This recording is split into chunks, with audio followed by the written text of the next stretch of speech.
स्वागत है आपका सूचना इंडिया में। कोटा के सबसे बड़े multi specialist hospital new medical college अधीक्षक डॉक्टर चंद्रशेखर सुशील से सूचना इंडिया संवाददाता जगदीश नायक की स्पेशल बातचीत आगे देखिए। लंबे समय से वैक्सीन को लेकर परेशान लोग आए दिन इधर से उधर जानकारी लेते दिखाई पड़ रहे हैं। जहां अस्पतालों में वैक्सीनेशन को लेकर माकूल तैयारियां न होना चिंता का विषय है। जिला प्रशासन द्वारा वैक्सीनेशन को लेकर सतर्कता बरती जा रही है, बावजूद इसके लोग खफा और नाराज ही नजर आ रहे हैं। वर्तमान में बारिश का मौसम आने वाला है। और बारिश आएगी तो जगह जगह पानी भी भराएगा। तो नई बीमारियों का संकेत है। तो नई बीमारियों से निपटने के लिए मेडिकल प्रशासन ने क्या व्यवस्थाएं कर? मेडिकल प्रशासन ने जो भी व्यवस्था कर रखी है, मेरा अस्पताल तो कोविड का चल रहा है और मुझे अभी किसी भी तरह की नहीं बोला गया है कि अस्पताल में जनरल पेशेंट देखे जाएंगे। जिस दिन मेरे को बोल दिया जाएगा कि जनरल पेशेंट खोल दिया गया, उसी दिन से मैं लग जाऊँगा। सारी मेरे यहाँ सब कुछ, मैं मतलब ऐसी कोई दिक्कत नहीं है।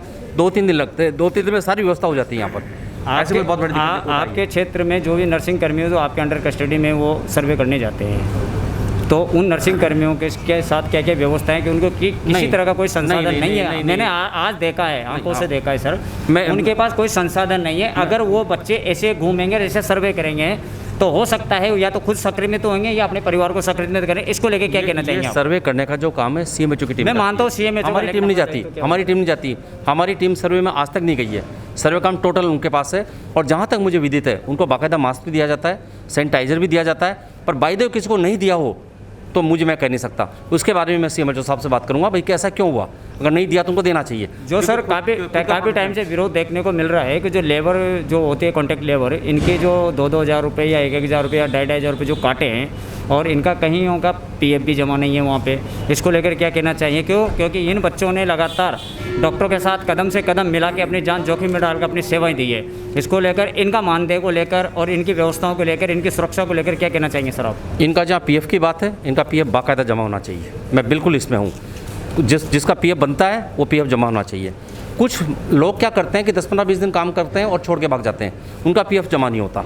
ये बात मेरे यहाँ की नहीं चल रही है, मेरे यहाँ सबका पीएफ जमा हो रहा है, क्योंकि मैं बिल्कुल कंटिन्यू इसको देखता रहता हूँ। और जहाँ तक ये पैसा काटा गया, मुझे नहीं पता पैसा किसके लिए काटा गया है।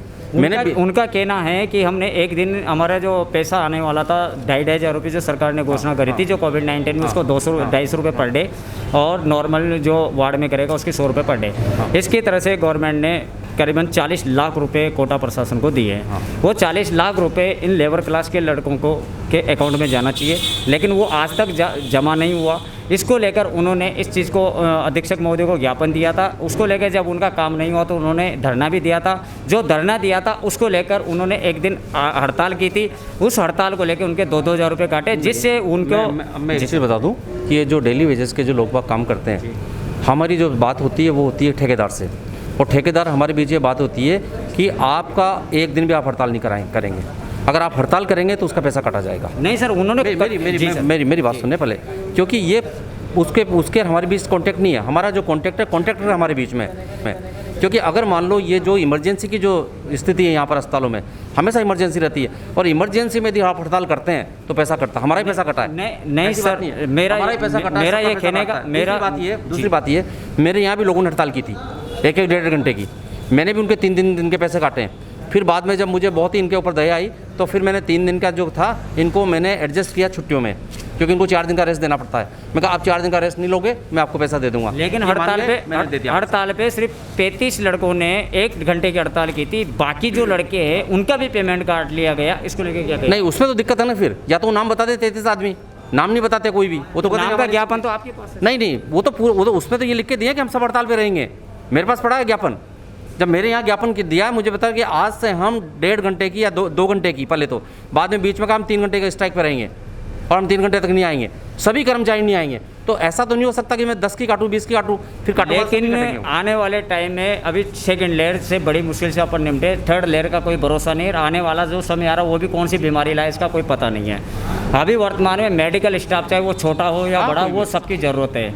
आगे ये किसी तरह से इनको कोई समस्या ना आए, किसी भी, चाहे वो कॉन्ट्रैक्ट बेसिक का हो या वो संविदा कर्मी हो या वो नर्सिंग कर्मी हो या फिर वो परमानेंट डॉक्टर हो, किसी को आगे चल के किसी तरह की कोई परेशानी, इसके लिए क्या व्यवस्थाएं? क्यों? क्योंकि बीमारी तो संकेत दे रही है क्यों? क्योंकि लापरवाही इंसान की है तो वो तो अपने को भुगतनी पड़ेगी। तो इसको लेकर मेडिकल आगे क्या व्यवस्थाएं हैं? हमने पूरी कंप्लीट व्यवस्था कर दी है। जैसा तीसरी लहर की बात कर रहे हैं कि तीसरी लहर बच्चों के लिए घातक है।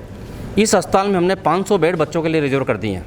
500 बेड हमने रिजर्व कर दिए हैं और उसमें सारी व्यवस्थाएं चल रही है। विथ इन ए मंथ सारे सामान बच्चों के इसमें आ जाएंगे, ताकि कम से कम कोई भी बच्चा कोविड से हमसे दूर नहीं हो जाए। कोविड की वजह से एक सवाल आपसे पूछना चाहता हूं सर, कि जैसे कोई भी स्टूडेंट हो या नर्सिंग कर्मी हो, कॉन्टैक्ट बेसिक हो या संविदा कर्मी हो, वो एक मीडियम वर्ग का व्यक्ति होता है, उसका घर छोटा होता है, वो यहाँ से ड्यूटी करके जाता है, वो घर पे जाता है, उसके तो वैक्सीनेशन हो गया, लेकिन उसके घर वालों को वैक्सीन, तो स्टाफ के परिवार वालों को वैक्सीनेशन करना क्यों नहीं ज़रूरी है? क्यों? क्योंकि अगर वो जाएगा घर पे तो या तो वो संक्रमित होगा या वो यहाँ पे संक्रमित ला के यहाँ हॉस्पिटल को संक्रमित। अब ये तो गवर्नमेंट की नीति है। गवर्नमेंट जैसा कहेगी हम तो ऐसा करेंगे। लेकिन ये मेडिकल के वो तो मेडिकल नहीं, मेरी बात सुने, गवर्नमेंट ने हमें ऐसा नहीं कहा कि उनके परिवार वालों का भी वैक्सीनेशन कराएं।